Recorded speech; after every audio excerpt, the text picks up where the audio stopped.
Mis hermanos, continuamos el estudio de la palabra del Señor. Estamos aquí llenos de gozo por poder abrir las Escrituras y continuar con el estudio de esta preciosa carta de Santiago, o Jacobo, el medio hermano del Señor Jesucristo.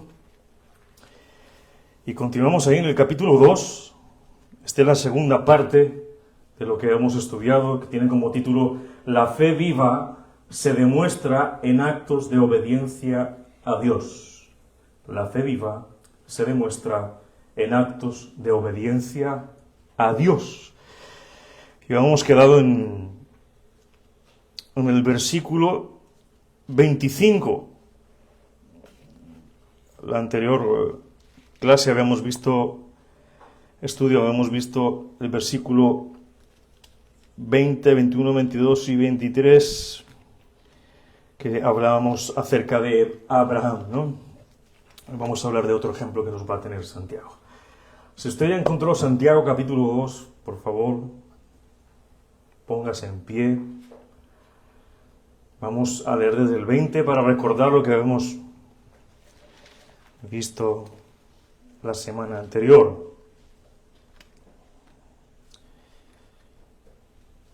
Bien. Dice así la palabra del Señor. Mas ¿quieres saber, hombre vano, que la fe sin obras es muerta? ¿No fue justificado por las obras Abraham, nuestro padre, cuando ofreció a su hijo Isaac sobre el altar? ¿No es que la fe actuó juntamente con sus obras y que la fe se perfeccionó por las obras? Y se cumplió la escritura que dice: Abraham creyó a Dios y le fue contado por justicia y fue amigo de Dios. Vosotros veis, pues, que el hombre es justificado por las obras y no solamente por la fe. Asimismo también Rahab, la ramera, no fue justificada por obras cuando recibió a los mensajeros y los envió por otro camino. Porque como el cuerpo sin espíritu está muerto, así también la fe sin obras está muerta. Amén. Vamos a ir a nuestro Padre del Cielo, a pedirle su ayuda, su asistencia. Vamos a orar. Señor, te damos gracias por tu palabra. Venimos expectantes y también con un corazón gozoso. Queremos escuchar tu voz, queremos escuchar tus directrices, queremos conocer tu voluntad, queremos amarte, queremos obedecerte, y solo lo podremos hacer por medio de tu Espíritu Santo, Señor, por Cristo. Te damos gracias porque podemos abrir hoy libremente la palabra de Dios, reunirnos a alabarte y estar sentados a la mesa para tomar de ese manjar que es tu palabra, Señor. Abrimos nuestros corazones, nuestras mentes, para que nos ministres, Señor. Tú conoces los corazones de cada uno de los que estamos aquí y de los que están viendo esta transmisión. Solamente tú lo conoces, Señor. Tú sabes nuestras necesidades, nuestras demandas. Que las suplas hoy, Señor, y que tu nombre sea glorificado en medio de nuestro medio. Que tu nombre sea glorificado en nuestras vidas, en cada hogar, en cada persona que nos esté viendo hoy. Y traiga, Señor, para aquel que no te conoce, trae salvación hoy. Hoy es el día de salvación, dice tu palabra. Queremos encontrarte, Señor, en la Escritura, a ti, Jesucristo, el Hijo de Dios, el Salvador del mundo. Te damos gracias, Padre, en el nombre de Jesús. Amén. Puede tomar asiento, mi hermano.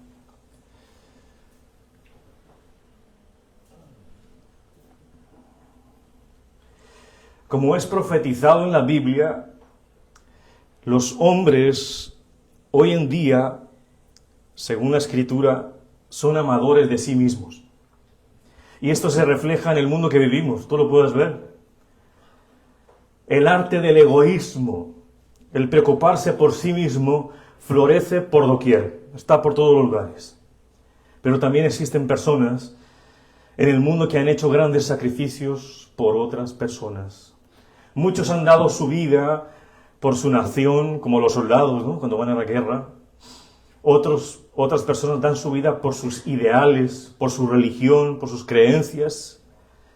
Pero también hay personas como los bomberos que realizan una labor heroica para ayudar a la sociedad, incluso poniendo en riesgo su propia vida para servir a los otros, tratando de apagar ese fuego en situaciones muy peligrosas. Y un número de ellos cada año sufre daño físico e incluso la muerte por estar sirviendo a los demás. Y hoy te pregunto a ti, mi hermano, hoy te pregunto a ti, ¿hasta qué punto estás dispuesto a sacrificarte por alguien? Por algún familiar, por un amigo, por un hermano en Cristo, por el prójimo. ¿Hasta qué punto estás dispuesto a sacrificarte? Y esa respuesta, con la ayuda de Dios, la responderás al final del estudio, con la ayuda de la palabra de Dios. Santiago aquí nos presenta en el versículo 25 una mujer llamada Rahab. Es un ejemplo de fe, una fe viva que se manifiesta a través de las obras, un ejemplo de una fe viva, una fe verdadera, que está dispuesta a sacrificarse por los demás. Vamos al versículo 25, por favor. Dice así: asimismo también Rahab, ¿quién? La ramera, no fue justificada por obras cuando recibió a los mensajeros. ¿A quiénes recibió? A los mensajeros, y los envió por otro camino, porque como el cuerpo sin espíritu está muerto, así también la fe sin obras está muerta. Vamos paso a paso, mis hermanos. Esa palabra, asimismo, también Rahab, es muy importante entenderla. Asimismo, también Rahab, la ramera, está conectando con los versículos anteriores. Está queriendo decir Santiago, en pocas palabras, de la misma manera que Abraham, Rahab, la ramera, fue justificada por las obras. No hay ninguna diferencia porque Dios no hace acepción de personas. No hay ninguna diferencia entre la fe de Abraham y la fe de Rahab y de Abraham. Es más, el texto griego, el texto original, dice que la fe de ambos, tanto de la de Abraham como la de Rahab, es de la misma clase o condición. Así lo dice explícitamente. Es de la misma clase y la misma condición. Sin importar si es mujer, si es hombre, si ella es una ramera o él es el padre llamado el padre de la fe. Es igual. Vamos a situarnos un poco en el contexto. Y más adelante les ampliaré ese contexto con la palabra de Dios. Aquí está Rahab, ¿en dónde? En Canaán. Y Josué envía unos textos le dicen los espías, otros textos como aquí le dice que son ¿qué? Mensajeros que van a mirar la tierra prometida, porque estaban dudando si deberían ir allí o no. Y la van a investigar y allí se encuentran con Rahab, la ramera. Hasta ahí vamos, ¿bien? Más adelante vamos a ampliar ese contexto. ¿Quién es Rahab? ¿Quién es Rahab? Bueno, Rahab es una mujer. Ese nombre pertenece a una mujer y esta mujer se la califica como una ramera en muchas partes de la Biblia. Y ese calificativo que se le da en la Escritura en Josué capítulo 2 y en Hebreos 11:31. El concepto de ramera que se tenía en ese tiempo es diferente al de hoy. Posiblemente no es el de la prostituta como nosotros conocemos, pero es probable que Rahab fuera una mujer consagrada a una diosa específica. Y esa diosa era Asera o Astarte, la diosa de la fecundidad. Esa diosa era muy conocida entre los cananeos, muchos la adoraban, tenían un templo enorme, cientos de personas iban a adorar a esa diosa de la fertilidad, le iban a rendir culto, le llevaban ofrendas, y allí se practicaba la prostitución sagrada. Tenían bacanales, vino, orgías dentro del templo, porque eso se lo ofrecían a esa diosa. Los sacerdotes y las sacerdotisas de Asera También practicaban la adivinación y la suerte. Por eso el Señor, antes de esto, le dice a Moisés en Deuteronomio 16:21 que tenían rotundamente prohibido adorar a Asera. El mismo Señor lo dijo, con nombre y apellido: no adores a ese Dios. Pero ellos no hicieron caso. Rahab era gentil, o sea, no era del pueblo judío, no pertenecía al pueblo de Israel, por tanto no tenía derecho a algunas de las promesas que Dios le había otorgado al pueblo de Israel. No le pertenecían. No alcanzaba las bendiciones provistas por el pueblo según el pacto que Dios había hecho para con Abraham. No le alcanzaba según Génesis 17:7-8. Ese es el panorama de Rahab. Rahab era una mujer moralmente reprobable. Las prostitutas eran consideradas mujeres de vida dudosa, aún entre los paganos, imagínese usted. Entre ellos mismos estaban relegadas porque tenían una vida dudosa. Y sabemos, mis hermanos, que bíblicamente la prostitución es una actividad pecaminosa. Y vamos a ampliar un poco este concepto. Es una actividad pecaminosa que quebranta directa y abiertamente la voluntad de Dios para con el hombre. Dios no quiere eso. Y está explícito en la palabra de Dios. Ya que Dios mismo ordenó, Él dijo que la única relación sexual permitida sería dentro del matrimonio. Y eso lo dice Génesis capítulo 2:24. Dice, léalo conmigo: por tanto, dejará el hombre a su padre y a su madre, y se unirá a su mujer, y serán, ¿qué? Una sola carne. Una sola carne. La Biblia nos dice que todo acto sexual fuera del matrimonio es pecado condenado por Dios. Así que, como se condena el adulterio, Dios condena la fornicación y toda inmoralidad sexual. Pablo también nos habla un poco acerca del tema en el Nuevo Testamento. En la primera carta a los Corintios, capítulo 7, versículo 2, dice: pero a causa de las fornicaciones, cada uno tenga su propia mujer, una sola mujer, y cada uno tenga su propio marido. Uno solo, una sola. No como el poliamor que hay ahora, ¿no? Que todos viven juntos y todos contra todos. Eso no es de Dios. Las Santas Escrituras no dicen que el sexo es antes del matrimonio. Eso no lo enseña la palabra de Dios. Todo acto sexual fuera del matrimonio es considerado una obra de la carne que va en contra del Espíritu y asimismo en contra de Dios y en contra de la salvación de aquella persona que practica esa obra de carne. Nos sigue diciendo Pablo en Gálatas capítulo 5, léalo conmigo, dice: manifiestas son las obras de la carne, que son adulterio, fornicación, inmundicia, lascivia, idolatría, hechicerías, enemistades, pleitos, celos, iras, contiendas, disensiones, herejías. Esas son obras de la carne. Seguimos, dice: envidias, homicidios, borracheras, orgías y cosas semejantes a estas. Hay muchas otras cosas más, acerca de las cuales os amonesto, como ya os lo he dicho antes, que los que practican, importantísima esa palabra, practicar, eso lo vimos en el estudio del domingo, los que practican el pecado son del diablo. Primera de Juan 3:18, dice que son del diablo, son de Satanás. Que los que practican tales cosas, no que heredarán el reino de Dios. No pueden heredar el reino de Dios. Por tanto, es necesaria la confesión de pecados a Dios, el arrepentimiento para ser perdonados por el Señor. Recordemos que es el arrepentimiento, porque hay mucha confusión.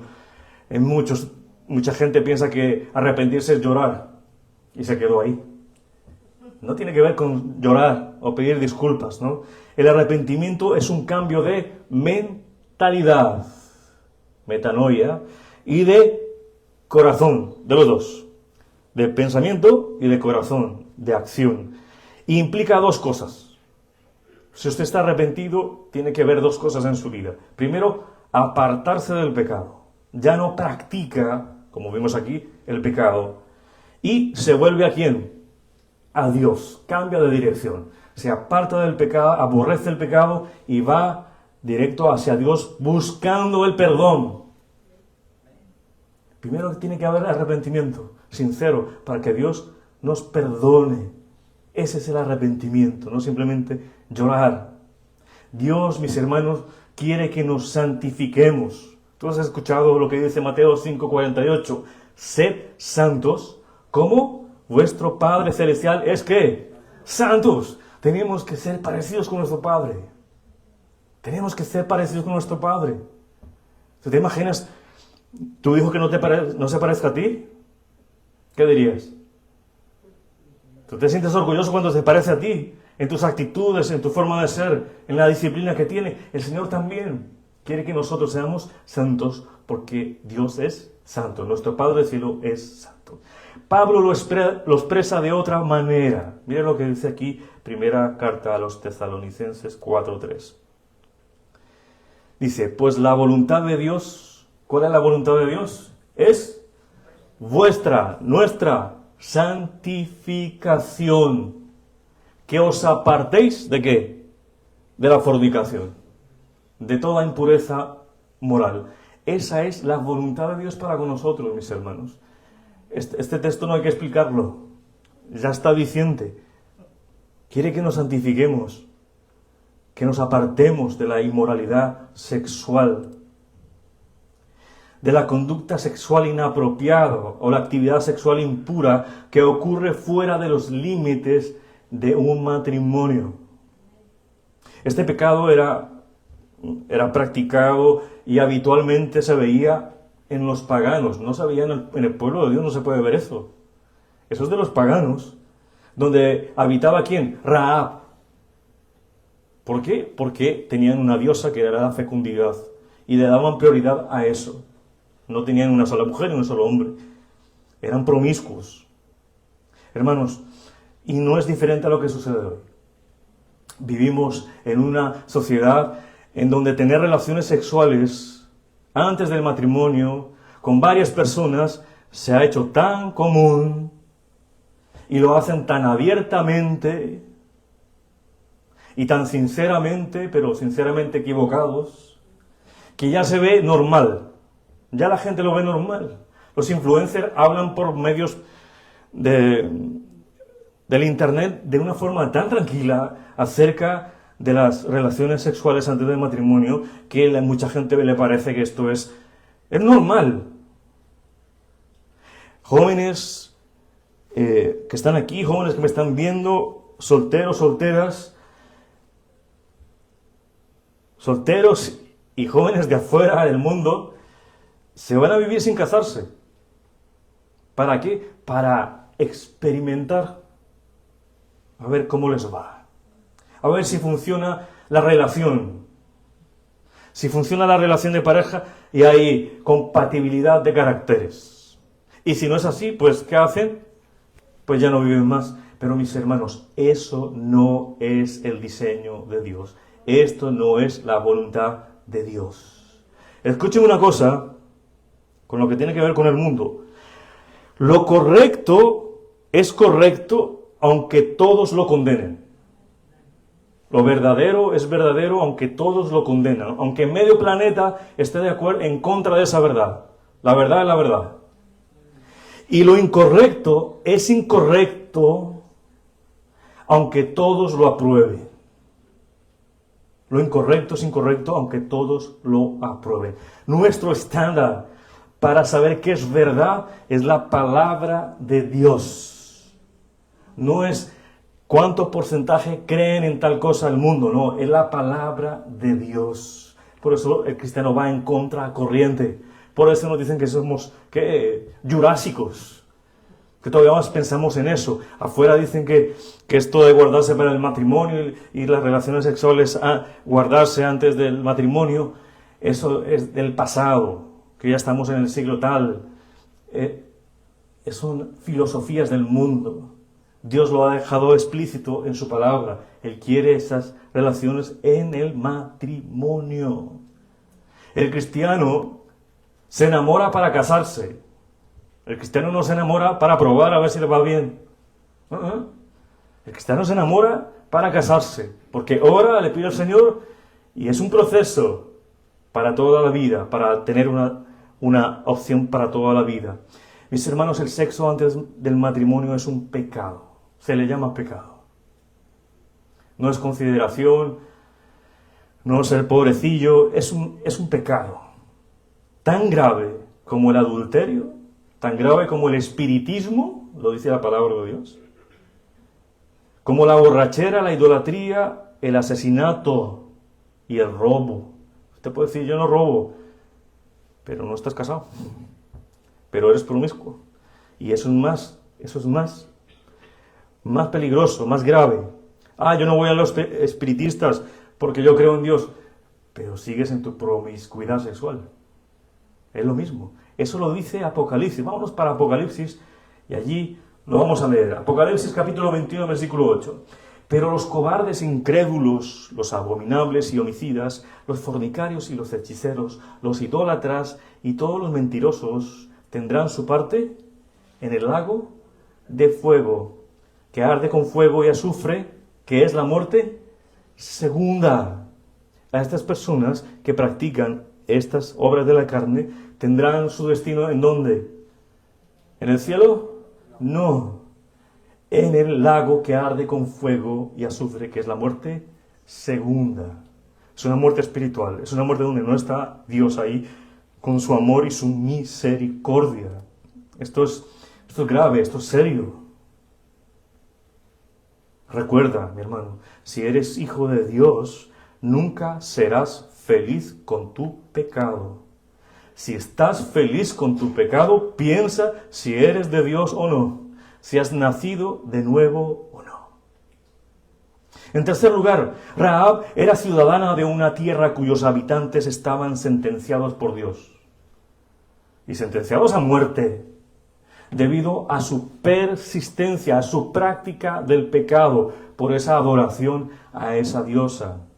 Y la Biblia da el calificativo a estas personas de desobedientes.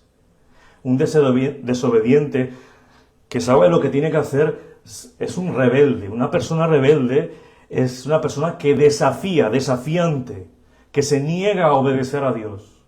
Sabe que tiene que hacerlo, pero se niega. Y opone resistencia, porque conoce lo que Dios quiere, conoce su voluntad, rechaza la autoridad de Dios, rechaza la verdad de Dios. Y este pueblo era rebelde, y Dios había decretado ya un juicio para ellos. Así como en los tiempos de Noé, ¿recuerdas? Que se daban en casamiento, estaban unos con los otros. ¿Y qué sucedió? ¿Vino? El diluvio. Vino el juicio de Dios para ellos también, para el pueblo de Canaán. También venía un juicio por sus pecados, porque ellos se habían hecho merecedores del juicio de Dios.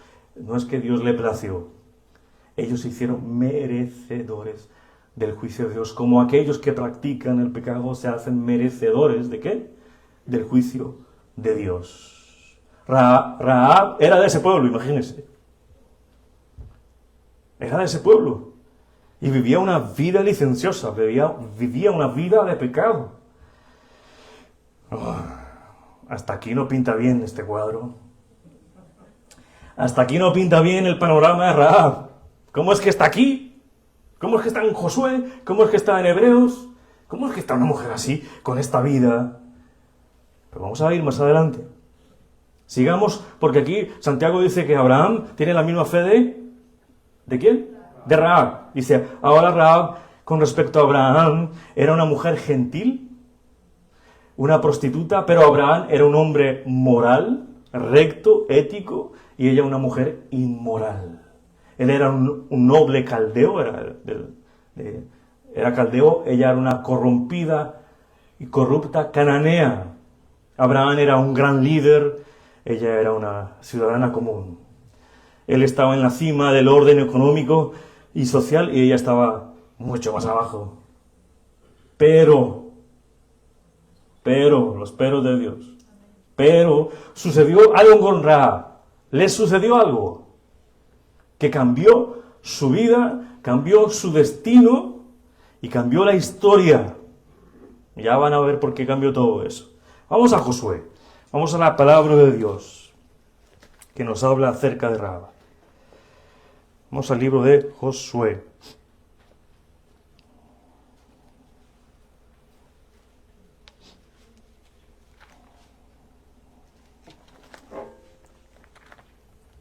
Josué capítulo 2. Vamos a leer una porción importante.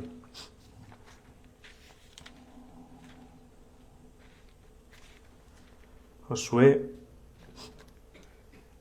capítulo 2. Bien. Vamos a ir del 1 al 21. ¿Bien? Espero todos que lo tengan. Dice así.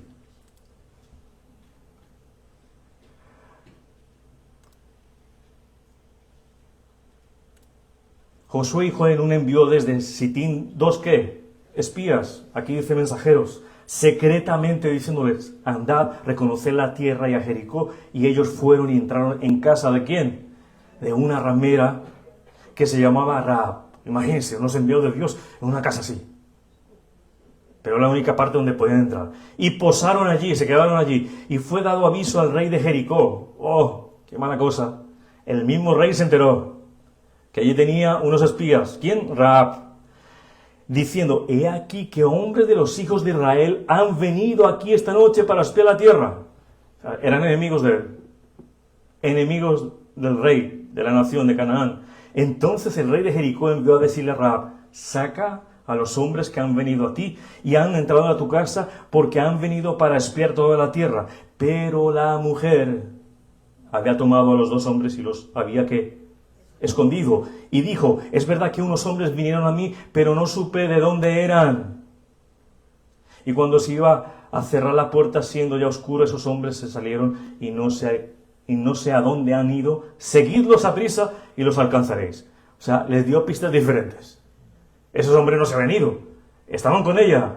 Y estaban en un lugar específico. Dice 6. Mas ella los había hecho subir al terrado, a lo más alto de la casa, y los había escondido entre los manojos de lino que tenía puestos en el terrado. Y los hombres fueron tras ellos por el camino del Jordán hasta los vados, y la puerta fue cerrada después que salieron los perseguidores.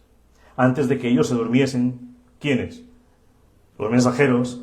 Ella subió al terrado y les dijo, sé que Jehová os ha dado esta tierra, porque el temor de vosotros ha caído sobre nosotros, y todos los moradores del país ya han desmayado por causa de vosotros. Vamos a hacer un alto ahí.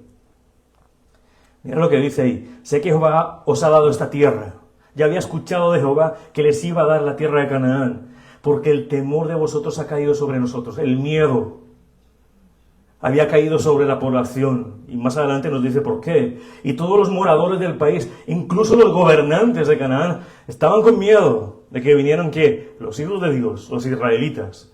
Dice, ya han desmayado. O sea, ese desmayado es como decir, están muertos de miedo. Por causa de vosotros, del pueblo, porque hemos oído, míralo, por qué estaba así el pueblo. Hemos oído todas las maravillas de Jehová, mire, que Jehová hizo secar las aguas del Mar Rojo delante de vosotros, cuando salisteis de Egipto, y lo que habéis hecho a los dos reyes de los amorreos que estaban al otro lado del Jordán, a Sehón y a Og, a los cuales habéis destruido. ¿Qué es lo que está haciendo aquí Rahab? ¿Qué está haciendo? Está mostrando su fe viva, y esa fe se iba a demostrar haciendo algo, ¿qué? Acogiendo a los mensajeros. Ella había escuchado de Jehová. Ella demostró su confianza en Dios, en el Dios de Israel, al esconder a los mensajeros y buscar la salvación en su Dios. Y ante los espías testificó, ella dice ahí, que reconocía que el Dios de ellos, el Dios de los hebreos, era el único Dios de cielos y tierra, y que los había protegido, y le contó las hazañas. Y dice el versículo 11, porque Jehová, vuestro Dios, es Dios arriba en los cielos y abajo en la tierra. Esa fue la fe de Rahab, que creyó en Dios y fue justificada y fue perdonada porque creyó en el Dios de los cielos y la tierra. Aquella mujer reconocía la soberanía de Dios, claro que sí, al conocer todas las proezas que había hecho, al conocer que había enviado a los mensajeros a Canaán, al conocer que Él iba a protegerlos a ellos. Ella estaba convencida de eso, más adelante lo dice. Estaba actuando, sabía lo que había hecho el pueblo de Israel sobre los reyes de los amorreos. Esta historia es tremenda, usted la tiene que leer en la Biblia, lo que sucedió. Y esta mujer creía profundamente en la soberanía de Dios. Esa fue la prueba de fe de Rahab, al creer en Dios.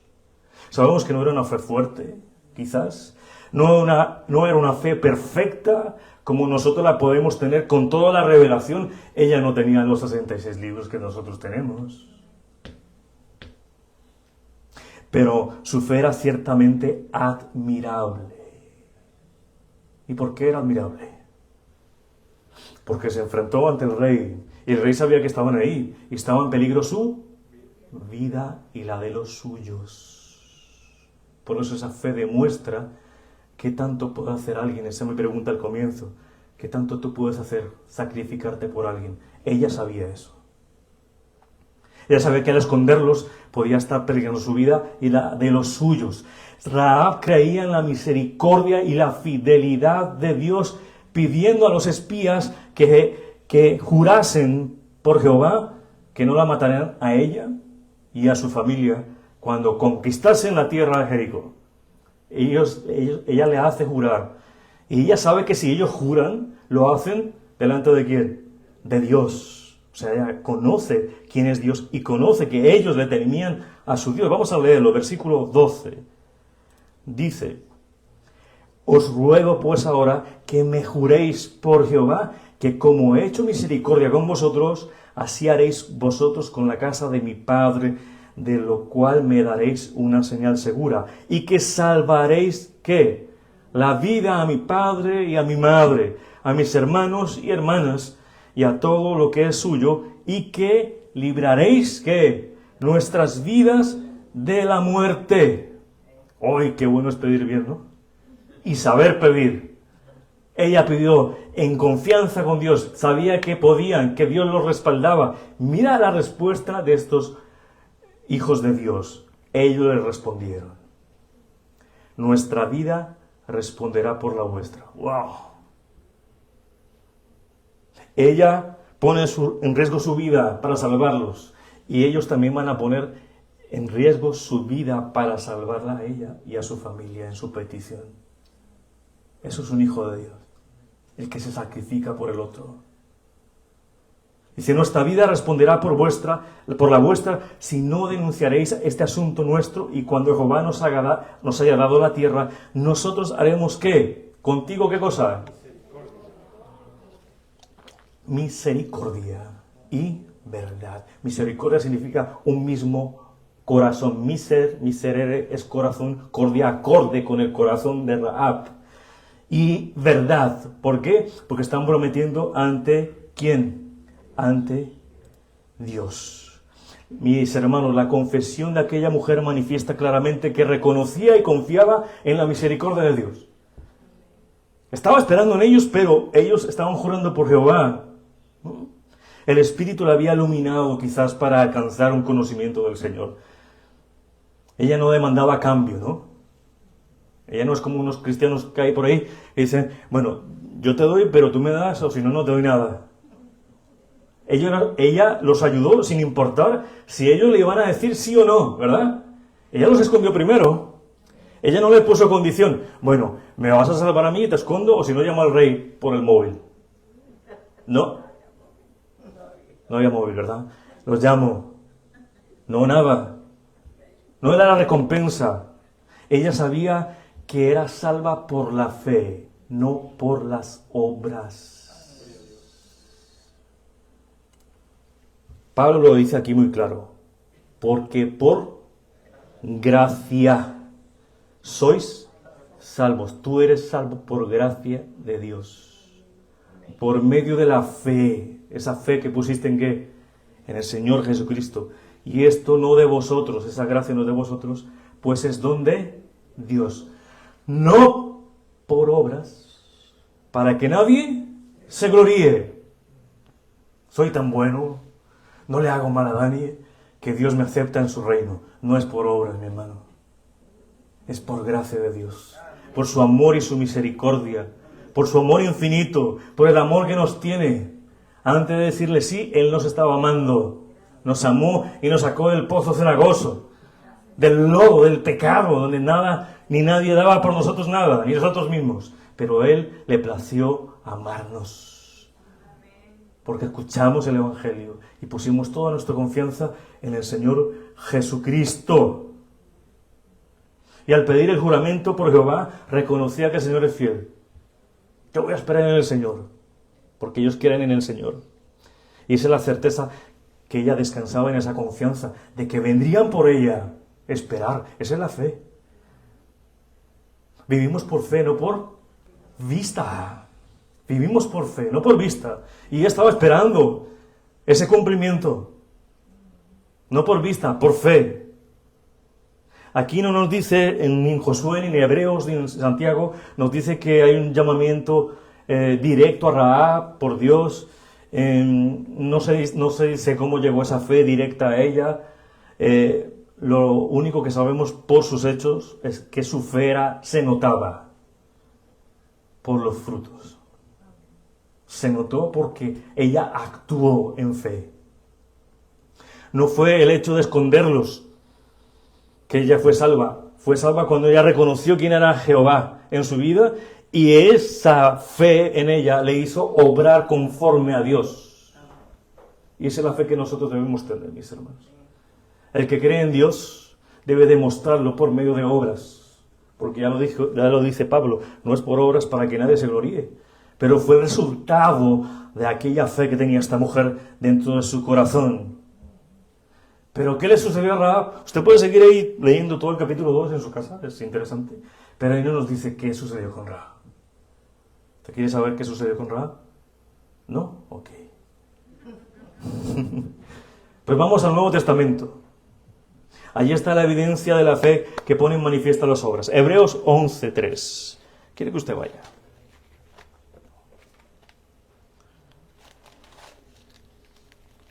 Y está en uno de los pasajes más conocidos de Hebreos, que muchos estudiosos la llaman los héroes de la fe, que son ejemplo para nosotros. Mira lo que dice aquí. Aquí está Rahab. Hebreos capítulo 11, versículo 31. Mira lo que sucedió con Rahab.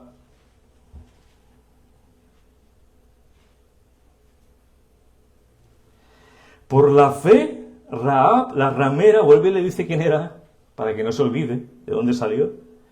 No pereció, no murió, juntamente con los desobedientes de su país, ¿no?, de Canaán, habiendo recibido a los espías en paz. Rahab no murió. Fue rescatada por los mensajeros. Fue salva por Dios. No pereció con los desobedientes de su tierra, los cananeos. Porque su confianza en Dios, su disposición a identificarse con el pueblo, con los mensajeros, sin importar el costo de su vida o de los suyos, mi hermano, eso es digno de admirarse. Viene a mi mente ahora cómo será Usted sabe que la iglesia está siendo perseguida, ¿verdad? La iglesia está siendo perseguida en varios lugares. ¿Estás preparado para la persecución?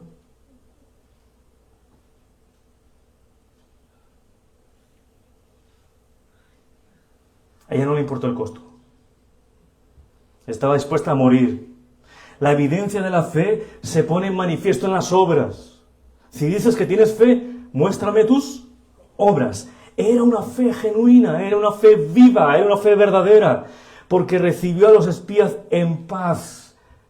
Eso significa esto es bonito. Los recibió amistosamente, porque se identificó con ellos, porque eran sus hermanos. Ella estaba diciendo, ellos que están en líos y que me van a meter en líos a mí, ellos confían en el mismo Dios que yo confío. Podríamos decir hoy, somos el mismo cuerpo. La fe genuina de aquella mujer la llevó a un trato amable con los mensajeros, hacia quienes eran, ellos sabían que eran sus hermanos en la fe, porque creían en el mismo Dios. Rahab actuó consecuentemente en su relación con quienes eran para ella enviados de Dios. ¿Y sabe cómo obró? Pues vamos a Josué capítulo 2, versículo 15 y 16. Josué capítulo 2, versículo 15 al 16. Mira cómo obró la fe de ella. Ella no sabía que iban a regresar, pero obró conforme a su fe. Dice Josué 2, 15, 16. ¿Están conmigo? Entonces ella los hizo descender con una cuerda por la ventana, porque su casa estaba en el muro de la ciudad, justo ahí en el muro. Mira, y ella vivía en el muro. Y les dijo, marchaos al monte para que los que fueron tras vosotros no os encuentren. Y estar escondidos allí 3 días hasta que los que os siguen hayan vuelto y después os iréis por vuestro camino. Actuó conforme a su fe, actuó protegiendo a sus hermanos en la fe. Mis hermanos, el verdadero creyente actúa favoreciendo a sus hermanos en la fe, no destruyéndolos. La fe viva y verdadera de Rahab se descubre por medio de las obras hacia los hijos de Dios. Su fe verdadera, su fe viva, la fe salvadora, se descubre por medio de las obras hechas hacia sus hermanos en la fe. Estaba interesada en preservar la vida de ellos, por encima de la de ella. ¿Tienes esa misma actitud? ¿Tienes esa misma acción en tu vida? Ella no los conocía, no eran vecinos, no se congregaban hace 30 años. Aparecieron, pero dieron testimonio que eran hijos de Dios. Ellos creían y confesaban al mismo Dios, por tanto los cuidó. Mis hermanos, la verdadera fe se manifiesta en obras. Especialmente, y la Biblia es reiterativa con esto, se expresa especialmente por el amor a los hermanos. Cuando el apóstol Juan trata la realidad del nuevo nacimiento, de nacer de lo alto, de nacer de arriba, nacer del Espíritu, pone el amor por los hermanos como una máxima expresión de la fe. Repito nuevamente. Juan pone el amor por los hermanos como su máxima expresión de esa fe viva que hay en el creyente. Y Juan lo dice, vamos a leerlo. Primera carta de Juan, capítulo 3, versículo 14 y 15, dice: nosotros sabemos que hemos pasado de muerte a vida. Está hablando de cristianos. En que amamos ¿a quién? A los hermanos. El que no ama a su hermano, permanece ¿en qué? En muerte. Todo aquel que aborrece, que odia, que ama menos a su hermano, es homicida. ¿Te has escuchado algunos? Yo no mato. Yo no robo. ¿Odias a tu hermano? Eres un homicida. Y sabéis que ningún homicida tiene vida eterna permanentemente en él. No puede decir que alguien es hijo de Dios, que es salvo, que fue salvo por Dios si permanece odiando a sus hermanos. Porque es un homicida. Es todo lo contrario a Rahab. Ella demostró su fe por el amor a sus hermanos en Cristo. El que ha nacido de nuevo lo evidencia en obras de amor. ¿Has nacido de nuevo tú? ¿Hay evidencias de obras de amor por tus hermanos? ¿Se manifiesta esa fe como una fe genuina a través de tus obras? La verdadera fe actúa por el amor. ¿Recuerda usted Gálatas 5:22, que lo estamos estudiando los domingos? Que dice que se manifiesta en el verdadero creyente, ¿qué? El fruto del Espíritu Santo. ¿Cuáles son? Amor, benignidad, paciencia, paz. ¿Cómo? Gozo, bien. ¿Qué? Templanza o dominio propio. Eso es lo que se tiene que manifestar en una persona salva. Hermanos, mira, escúchame bien. La mejor forma de determinar la realidad de una conversión, la mejor forma de saber si tú estás convertido, de que tu conversión es real, es que te observes cómo te comportas con otros hermanos. Tú quieres saber si de verdad realmente eres convertido, ¿cómo tratas a tus hermanos? Tú quieres saber cómo otra persona está convertida, mira cómo trata a sus hermanos y te darás cuenta de su fe. Porque la fe, sin obras, es muerta, y esa fe no salva. Es amor, no destrucción. La medida de la espiritualidad de un cristiano se determina por sus obras. Pero está la contraposición. El creyente carnal actúa bajo la influencia ¿de quién? De la carne. O sea que va en contra del espíritu. ¿Recuerdas? La carne va en contra ¿de qué? Espíritu. Y cuando una persona es carnal, va en contra del Espíritu, va en contra de Dios mismo. Crea problemas esa persona carnal, divisiones, como ocurría en el caso de la iglesia en Corinto, a los que Pablo llama carnales y niños que en Cristo. Peleándose por tonterías. 1 Corintios 3, 1 y 4, usted lo puede leer. Mientras que el creyente espiritual debe andar en el Espíritu. ¿Qué es andar en el Espíritu? Eso lo vimos el domingo también. Es mostrar cotidianamente, constantemente santidad. ¿Andas en el Espíritu? ¿Muestras obediencia constante al Señor? ¿Andas en el Espíritu? ¿O le obedeces más a tu carne? Dice Romanos 8:14 que los hijos de Dios son guiados por el Espíritu de Dios, no por la carne. Porque Dios es Espíritu, dice Juan, no es carne. El que se guía por la carne no es guiado por el Espíritu de Dios. Andar en el Espíritu es seguir la guía del Espíritu Santo y restaurar con la palabra de Dios a los hermanos, como hizo Rahab. Rahab es nuestro ejemplo de fe, que se muestra genuina en el actuar. Vamos al próximo versículo, el versículo 26, es el último ya. Dice, porque como el cuerpo sin espíritu está muerto, así también la fe sin obras está ¿qué? Nos está comparando Santiago, el cuerpo sin espíritu está muerto. Como esa fe que tiene una persona pero no lo demuestra. Por obras de misericordia, de bondad, obras éticas, morales, de honradez. Mediante una comparación aquí Santiago con la muerte física establece la conclusión de cuanto ha estado tratando sobre la fe y cómo se muestra real por medio de las obras. La muerte en la Biblia, usted sabe, mi hermano, que la muerte en la Biblia, ¿quién le tiene miedo a la muerte? Espero que nadie. La muerte en la Biblia nunca es una cuestión de término. Aquí se acabó todo, no. Eso no dice la Biblia acerca de la muerte. La Biblia dice que la muerte es un estado de separación. ¿De qué? Del cuerpo y del espíritu. El espíritu sigue. Pero depende dónde va tu espíritu. ¿Con Dios o a las tinieblas? Según lo que tú mereces.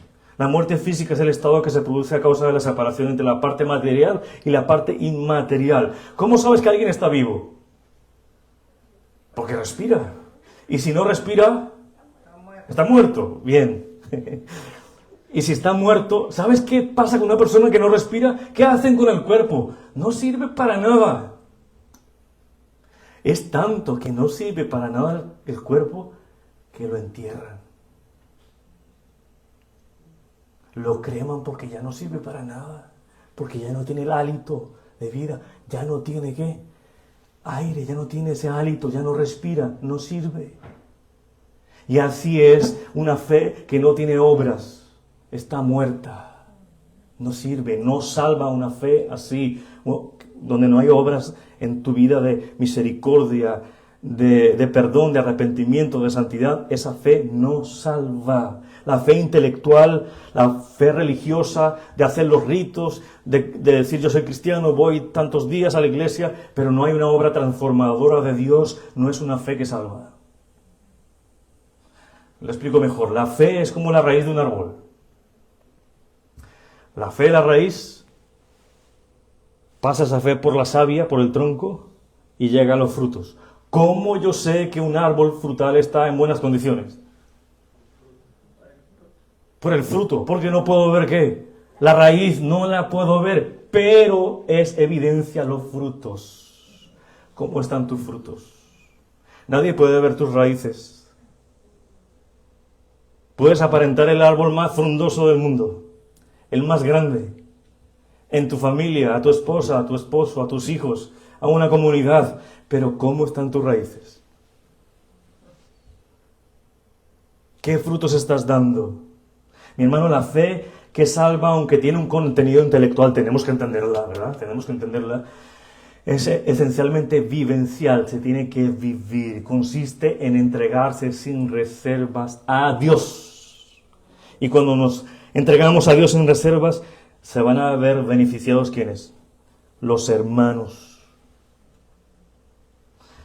Por eso Pablo trae una aterradora verdad y dice: examinaos a vosotros mismos si estáis en la fe. Probaos a vosotros mismos. Pruébate para saber si estás en la fe. Hoy la palabra de Dios te está probando, es un espejo hacia ti para decirte si tú estás en la fe que salva o no. Y nos dice que debemos examinarnos con las Escrituras, probarnos con nosotros mismos.